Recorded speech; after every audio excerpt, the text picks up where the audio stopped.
It's a complicated idea, but basically what it means is that sometimes you take a leap forward and you learn some things, but you can't catalyze a new identity, so you try to go back and hide in your old identity. And that actually doesn't work, because, well, things have changed and you've learned something, and that isn't who you are anymore. And so it's like you have to cut parts of yourself off in a destructive manner to fit back into the person that you were. Now what happens here is that Pinocchio escapes from this tyrannical situation and undergoes this descent into chaos, but he tries to go back home. He tries to go back to what he was, and he can't do that anymore. His father isn't at home anymore. And so when he goes home, he finds that there's no home there. Now, this happens to people sometimes, and it's often a shock to them. So one of the things I've noticed about Peter Pan type, I'm going to speak about men here because I've observed it more in men, is that they'll often stay under the thumb of their father. And you think, well, why would someone do that? Because it means they're subject to the tyrannical judgment of their father. They're always concerned about what their father would think, or whether their father approves of them, and so forth. And you think, well, that's got to be an unpleasant place to be. Why would you do that? One of the things that I've suggested to my clients and to other people sometimes is that here's a weird little exercise that you can undertake, a little thought experiment. So you have your parents, and of course your parents have friends who are about their age, and maybe some of them are people you only know peripherally.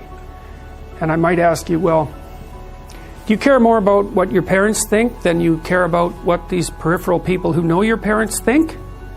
And then the answer to that is, well, of course. And then the question that arises out of that is, why? I mean, for someone else, your parents are the peripheral people, and their parents are central. Like, why is it logical that your parents' opinion makes any more difference to you than the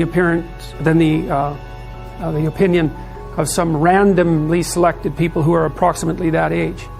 Why is it the case that you would consider that they would know more than someone else? I mean, I know they know you better, and fair enough, but that's not the point. And then another point there is that to the degree that your parents' opinion about you matters more than some randomly selected people of approximately the same age, Jung would say, well, you haven't exactly separated out the God image from your parents, and so you're still under that combination. It's a complicated thing to talk about, but think about the Harry Potter series. Harry has two sets of parents, right? He's got the Dursley parents, and then he's got these like magical parents that sort of float behind, and he should know the difference between them. They shouldn't be one and the same. They're not for him.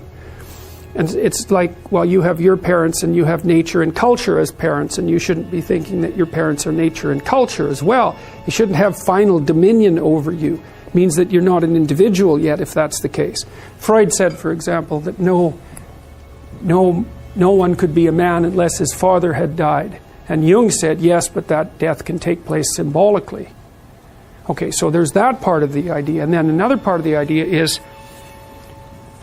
one of the times in your life when you actually realize that you're an individual is when you'll go and ask your parents something, and you'll realize they actually don't know any more about what you should do than you do. And that sucks. And that's partly why people are often willing to maintain a tyrant-slave relationship with their father. It's like, on the one hand, you have to be inferior in a relationship like that. You know, you've always got the judge watching you. But on the other hand, there's always someone who knows what to do.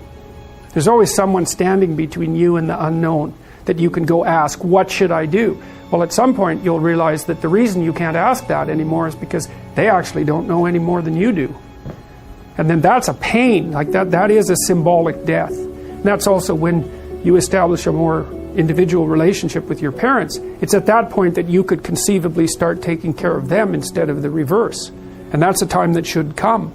But you have to let that image of perfection go. And that exposes you. Well, that's what happens here. You know, Pinocchio goes home, and he wants things to be the way they were, and he wants to stay under the careful care of the benevolent father, but that's no longer possible. He's past that point, and that's why the father has disappeared. And so Geppetto has gone off to look for Pinocchio because he also needs his son, but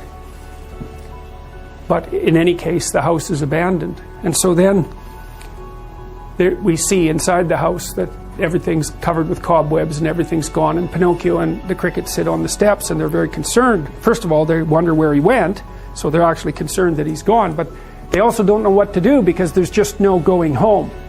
And so, you know, that's also the case that once you hit a certain point in your development, well, it's the same thing we already talked about. The answers that you're looking for are not going to be found in your parents' house. It's as simple as that. Now, you could artificially maintain your dependency, but, you know, if you do that for too long, things get pretty ugly. So you get pretty stale and you know, you're like bread that's been on the shelf for too long.